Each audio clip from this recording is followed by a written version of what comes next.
Good morning, good afternoon, good evening, wherever you are in the world. Thank you for joining me for this week's edition of the SMIE Consulting Midweek Roundup. I'm your host, Marty Bennett, and this week on the Roundup for Wednesday, January 17th, 2024, we're going to be answering the following three questions we've been hearing from international educators. For those of you who are watching live on Facebook, YouTube, Twitter, or LinkedIn, thank you for joining. It's great to have you with us. Those of you who watch on repeat, which I know is the majority of you, I really appreciate you taking the time out of your busy work days to listen in and see what we have to say on these important topics of the day. For those who listen to the audio-only podcast, your subscription to our podcast is welcomed. You're one of over 3,100 downloads of the podcast so far in our history in the last 4 years, so we really appreciate you being a part of the conversation with us. So we have three questions that we've been hearing a lot of over the last few days. And these are questions that really go to the core of what I think are some of the essential elements in international student enrollment these days, not just in the United States, but globally. And how we respond to these different questions really says a lot about our institutions and our individual offices' commitments to doing international right. So the first question of the day is, do you understand what international students want? It seems like a pretty basic question, and in this context, we're talking about prospective students, your future international students on your campus. These are the folks out in the wider world, they're part of the over 6 million students that are currently studying outside their home country. These are the students that have options now that they might not have had 10, 15 years ago. They are looking not just at the United States as a destination, they're looking at other major Western powers, Canada, UK, Australia. All of those have had long track records of attracting international students, but you also see other regional players stepping up. In the Middle East, you see several in the Emirates, in Qatar, that are becoming hubs. Seeing Saudi Arabia try and put their oar in the water too for international destination as an international destination. You see India making a bold pledge of enrolling 450,000 international students by the end of 2050, I think it is. So some really important players are stepping up that weren't there 10, 15 years ago internationally in large numbers. You see China had been, prior to the pandemic, the number 3 destination for international students, not only the number 1 sender abroad, but the number 3 destination for receiving students. You see countries in Southeast Asia trying to become regional hubs, in Singapore, Indonesia, Malaysia. So there's always a growing pie of students that are actively seeking to study outside their home country, but also many more competitors for those same students. So we're going to talk about, when we talk about do you understand what international students want, we're talking about really having an appreciation for what students who are looking to study outside their home country really are seeking when they are beginning their searches. And there's a lot of great surveys out there that you can typically sink your teeth into that will provide some context. There aren't some are better than others. They're certainly not all created equal. What I'm doing first, though, before we get into the actual articles, I'm going to drop the links to our versions of our newsletter, which is where we pull the themes for our midweek roundup. In the newsletter that comes out on Mondays, there's an email version that you can subscribe to on our website, smieconsulting.org/subscribe. That email comes out at 9 a.m. Eastern on Monday mornings, typically. And then there's also a LinkedIn version. You can subscribe either version through the email version. You can go to the website to do that. Through LinkedIn, I've dropped the link to the most recent edition of Monday's newsletter called All the SMIE News Fit to Share. And you can subscribe there. We've now, between the two versions, we have over 1,600 subscribers to that newsletter that get it actively in their inboxes each Monday, and helping to spread the word about our hot takes on the news stories of the day, both social media news stories, international ed news stories, and oftentimes where those overlap. Now, for this topic here on understanding the news, understanding the kinds of things that are out there, the different surveys that are out there. There's a few big players out there. iGraduate has their barometer, student barometer, iStudent barometer that comes out yearly. Barnard has done a number of surveys like this before. IDP has been one of the larger, most consistent players on this topic, and always has over 30 million students on their sites every year that they track and survey regularly. So I'm putting a link first up to an AIRC webinar coming up at the end of the month. Or actually, no, it's coming up today. It is actually happening right now as we speak. So if you're watching live, you can click over to that. I hope you don't. You can watch it on repeat anyway, like you do this. So this AIRC webinar explores findings from IDP's latest large-scale international student survey called Emerging Futures 4. It looks at the motivations of perspectives of prospective international students from vital source markets. It looks at impact in terms of their use of artificial intelligence, ChatGPT, perceptions of how institutions are using these tools. The speakers are also going to exploring what are the factors driving international higher ed amongst students and what those how understanding those motivations can help you develop recruitment strategies that will help you get in front of the right students with the right messages. And I think that's part of what we really need to focus on here with this question. What do you know what international students really want? They want to find quality education. They want to find an education that provides them a realistic chance of getting a decent job after they graduate or being able to move on to further graduate study. So those are some basic ones that are universal quality and outcomes. But you also look at safety in certain markets. It's a much more important topic in terms of what they're going to experience on your campus, in terms of access to facilities and all of those other things. There's a whole range of things that international students really don't know about, but they until they get there and they realize how important it is. But it's a matter of sharing your value statements and crafting messaging to them in a way that meets what they're looking for as prospective students. So the IDP webinar, or the webinar from that reviews the IDP data, is important in that. I'd also recommend there's another great resource on student surveys are the folks at ICEF Monitor, and they've done a really interesting look at what student preferences are related to environment and sustainability on college campuses, and how that's actually a very significant motivating factor for how students do their searches. They want to find schools that are environmentally friendly and are committed to sustainability and renewal and all of the different things that we think about when we talk about which we do often. And for many admissions offices domestically, that might be kind of expected that you reference that in terms of your messaging out to prospective students. Maybe not, but internationally, maybe that isn't really top of the list. You wouldn't think. But now the ICEF article shares from a number of different resources, or a number of different surveys over the last 3 or 4 years that there's a lot of climate anxiety amongst the youth of today.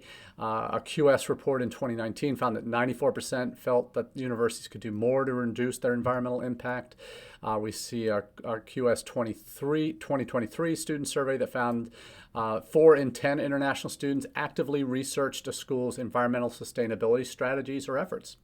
And I wonder how many of us actually have that in part of our CommFlow or readily accessible on our admission sites, because that can have a positive impact, if you're doing the right things, on prospective international students' view of how your campus is committed to the environment. So interesting to see that both in the ICEF Monitor report and in the IDP webinar that's going on right now. I've also seen their data on the IDP data on Emerging Futures 4, and it certainly reflects a lot of a lot of the kind of motivations of why students study abroad, the push and pull factors that also lead to students looking at other countries as options for their study abroad. One additional piece that I will throw in, and we often underestimate how significant this is, and that is supply and demand of positions in intended majors in their home countries as a major push-pull factor. If there is huge demand for amongst students for positions in university for computer science or analytics or bioinformatics or something like that, and they know that they don't have enough university spaces in that, and if you know, as a university in the U.S., that they don't have enough university spaces to meet that demand in their home country, that's an opportunity if you have that program and it's attractive to international students. You can market that directly to those students who are in a situation where there's a lot of students in that country that want to study that subject, but not a lot of places and universities, and to meet the demand of those students. So that's the opportunity, that knowing what students want, and that's going to be different in every country, and in terms of what the hot majors are that aren't properly supplied in terms of university positions. And a great resource to help you get to that is put out by study portals. We've been at UNLV, where I work as Director of Global Recruitment and Partnerships. We've been a partner with study portals for now 2.5 years, and we use their data to help us identify which countries have high need or high demand for jobs in fields that match what we offer. And then we look at potential messaging in that country that might help us better reach those students and better convert them. If we can present them, hey, we have something that you want. We know you don't have enough of the opportunity to do that in your own country. Come and join us. And we can position ourselves and like we know what they want. And we can talk to them and with the understanding that, hey, there are limited options where you are. We can help you get to what you need to do with your career, with your education. So that study portals data, there's just came out, I think yesterday. It was embargoed until yesterday, and so I'm sharing you a PDF link there, and it has just the reference of bachelor's and master's degrees, subject areas, and where there's high demand and low supply as areas to focus on. So some really good content there that's well worth checking out. So that's all we have for that first question. Do you understand what international students want? And that's future students. The second question is, what do your global ambassadors want? And the global ambassadors, for those who aren't familiar with the term, these are your current international students that you might be using to help you in recruiting future students, also potentially helping in be peer mentors for your existing international students on your campus. These are some of the leaders in your international student community on your campus. Not everybody does it in a fully fleshed out program that you might get through a TAP or a Unibuddy or one of the other peer-to-peer recruitment team efforts. But a lot of folks will develop their programs organically. These global ambassadors help as peer mentors, like I mentioned, tour guides for new students, orientation helpers, all of these kind of things. But also on the front end as recruitment resources for prospective students. Might be staffing chats, might be posting regularly on social platforms that are aggregated on the university site. All of these things are part of what global ambassadors, the roles that they can play in helping you to bring in future students. For those that have been part of the Midweek Roundup community for a while, you know that we developed at SMIE Consulting something called the 6 Ps of Strategic International Enrollment Management during the pandemic. I think in about 2020, late 2020, we developed the 6 Ps for going on 4 years now. And these 6 Ps are really identifying the key elements in a successful strategic international enrollment plan. One of those Ps, in fact, one of the most important Ps is peers. Peers being how important current students are in recruiting future students. That the current students are living the life that future students want to know about and want to be able to picture themselves living that same life. And hopefully they do that at your university as opposed to another competitor. But having these global ambassadors there to tell your story is an important part of that puzzle. And the article that we're referencing here actually it's a webinar that TAP is putting on, and TAP is the ambassador platform, one of the 2 major peer-to-peer recruitment platforms out there that are commercially available. I should say TAP is also a part of IDP now, and they've partnered together on a number of things. So if you're an IDP client, you might be able to access TAP, or at least in demo form, but if not buy it outright. But TAP is having a webinar coming up that is asking the question, do you know what student ambassadors really want? So what the focus of this webinar will be is looking at surveying 300 plus active student ambassadors from around the world. TAP is active in the UK, it's active in Australia, as well as more recently in the United States and probably some other countries as well. But each of the participants in this will be talking about the survey results from these program managers that operate global ambassador programs on campus, hearing from student ambassadors about what really matters to them, what they're looking for in the work that they do, and what they're hoping to get out of it. So, why are student ambassadors so important? And I think that's something we don't necessarily always think of, but I've been in the field now 31 years. My first professional job out of grad school was working in my admissions office at my alma mater. And even though I was an alum of the school and I was in the admissions office, I was no longer a student. I was a graduate, yes, but I was an employee. I was paid to talk about how good my university was. And what I quickly realized, my boss, certainly my first boss in the field, Ray Brown, dear friend of mine and my first mentor in the professional world in admissions, he shared with me, hey, we might know our stuff backwards and forwards. We might be alums of the school. We might be the best admissions counselors out there, but nothing will sell our institution better than our own students. That's why at that time we invested heavily in telecounselors. These are student callers that would call up. This is in the 90s, so we still did that. Call up our students, prospective students, and talk to them. Have our current students talk to our future students, and how important that is in helping to paint that picture for a future student, what their life might be like on campus. They want to hear from those that are living it right now. And it's the tour guides that take people around campus. Obviously, international students don't have the luxury of visiting most all of them before they come for orientation.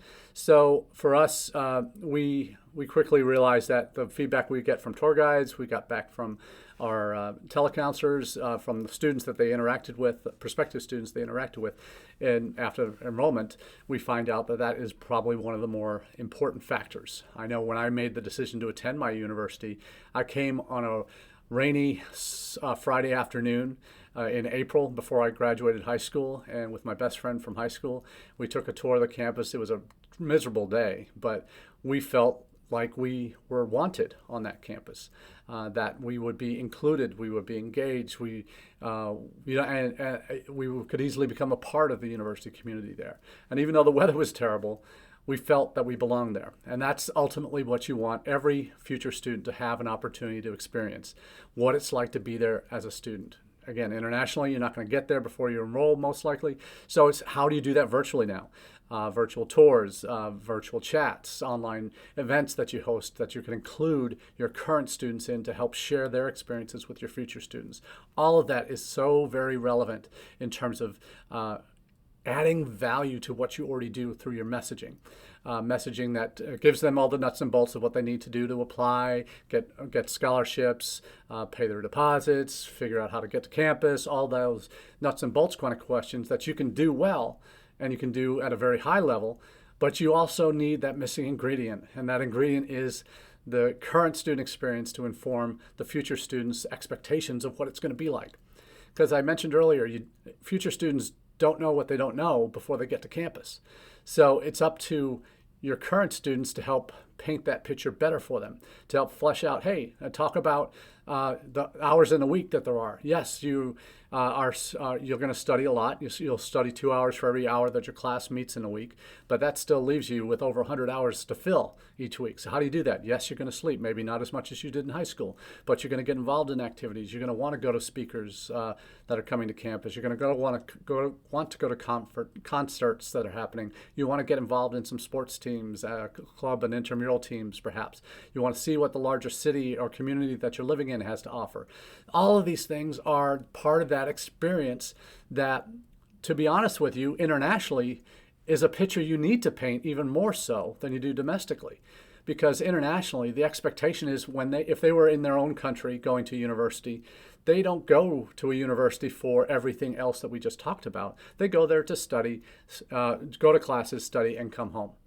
The idea of campus life, campus community, where in the U.S. we talk about our campuses, this is a place where you live. It's not a place you just go to classes and go home. It's a place where you live and interact with everybody else who's in that same situation. And that's the picture that students coming from other countries to us don't know that yet that that's part of the deal. You're going to have all these opportunities to interact outside of the classroom.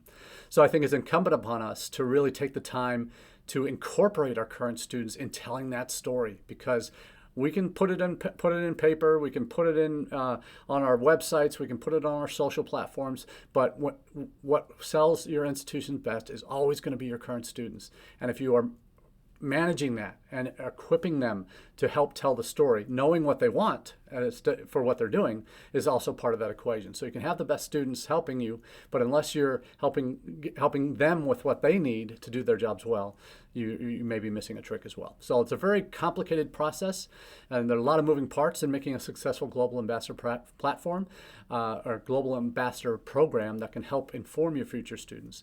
But it's a step well worth taking, because those future students want to hear from your current students more than anything else. So make sure that you're making the time and effort to develop that. It's not an overnight thing, but it is certainly something you want to make sure is a part of what you offer. Now, let's move into the one topic we do each week on the Roundup is always has a little bit more of a global flavor to it, at least one. This week is no different. And the question is, does post-study work policy change matter? And that is something that I think we don't think enough about international admissions offices, certainly.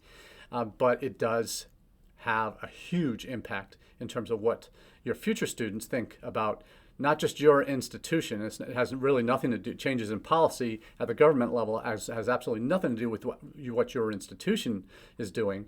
You could be doing the best in terms of your career services, in terms of getting the word out, making sure there's a seamless process for international students and services specifically for them as part of your career services program. But the reality is, if government policy changes, restrict post-study work, that's not a problem with you as an institution. That's a problem with your country. So that's why advocacy is all important, and having a voice at the table when it comes to these policy decisions that impact the desirability of your country, not just your institution, that really matter. And there are 3 countries that are really dealing firsthand with this issue right now. The UK, Australia, and Canada are all looking at restrictions well, I should say UK and Australia are certainly the ones looking most closely at restrictions to work. We know in Australia they reduced post-study work opportunities by 50% back to their original pre-pandemic levels. So that has made Australia less desirable for students that really want extended post-study work time. The UK, the Migrant Advisory Committee, is now examining at the orders of the ruling Conservative coalition, Conservative government in the UK. They're re-examining the graduate route visa.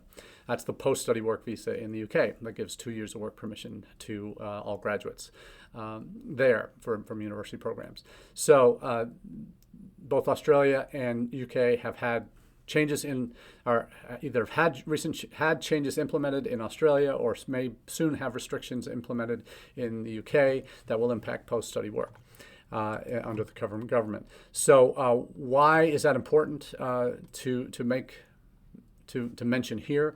I think it's important because you look at what's happening in the wider world.